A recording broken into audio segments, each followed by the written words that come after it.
शर्त झाली यांच्यासमोर.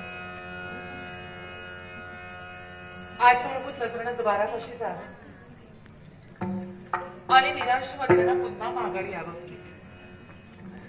हे तर आता रोजच झालंय. यांच्यासारखी राजकारणी माणसं सतत आपल्या राजकारणात व्यस्त असतात. पण हे राजकारण करता करता माझ्यासारखी त्यांची बायको सतत त्यांची वाट पाहत असते. या गोष्टीचा विसर पडतो की काय यांना. पण तरी पण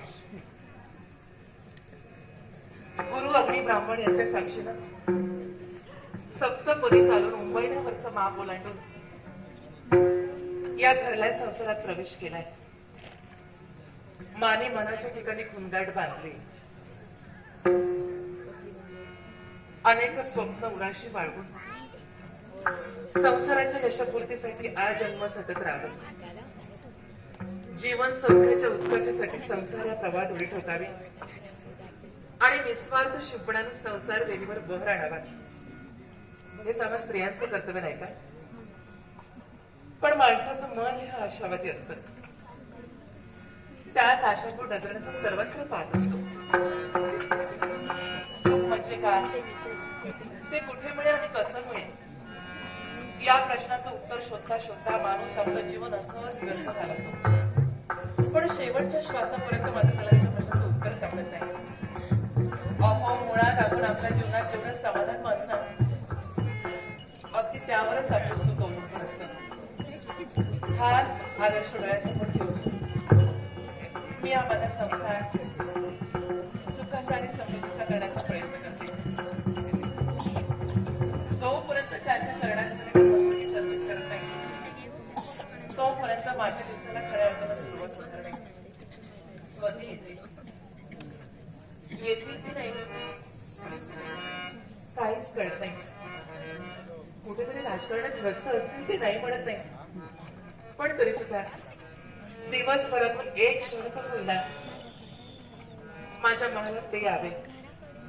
माझ्या पाशी जवळ बसून तू कशी आहेस, बरी आहेस ना, असे आपुलकीचे दोन शब्द मिळाले ना, भरल्यासारखं वाटतं. आणि त्याच दोन शब्दांसाठी आसुसलेली सुमेधावती माझ्या अधीन झालेल्या मनाचं समाधान करण्यासाठी तेव्हा एकदा ते येतील असंच वाटतं मला. असंच वाटतं.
हे योगायोगाने होते.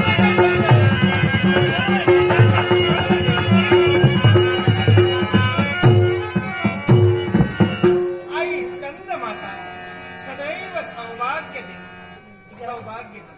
अवघाचे उभे का या बसायला पण विचार करतो कुठल्या गोष्टीचा अत्तराचे सडे मोतिकांच्या लग्नाला व्याजून वर्ण म्हणजे आपण सुसज्ज केलं. अहो हे सगळं कुणासाठी माझ्यासाठी भाऊची मुळीच नाही मग दासींसाठी अहो काय तुम्ही पण दासी कुठे अहो आले अहो तुम्हाला कळत कसं नाही काय अहो हे सगळं तुमच्यासाठी आहे. माझ्यासाठी पण तरी पण हा माझा महाल किती जरी शृंगारला ना तरी सुद्धा या महालाला तुमच्याशिवाय शोभा नाही. माझ्याशिवाय शोभा नाही खरे हा? पण प्रत्येक वेळी प्रत्येक क्षणोक्षणी तुझी मुलगी मात्र भासली. काय सांगताय ज्या ज्यावेळी रणभूमीवर जायचो त्यावेळी तुझी आठवण यायची.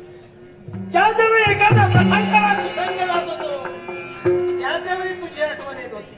पण काय करणार आणि नाविलाज माझा होता आणि मला वाटतं माझं दुर्दैव आड आलं आणि मी या राज्यापासून वंचितच राहिलो. हो पण असं बोलू नका. आज आपण इथे आलात ना ही संधी मी सोडणार नाही. कारण तुम्ही आहात म्हणून हा माझा संसार सुखाचा आहे. कारण तुम्ही तर माझ्या संसाराचे आधारस्तंभ आहात. माझ्यासाठी माझे परमेश्वर तर तुम्हीच आहात. म्हणूनच तर हे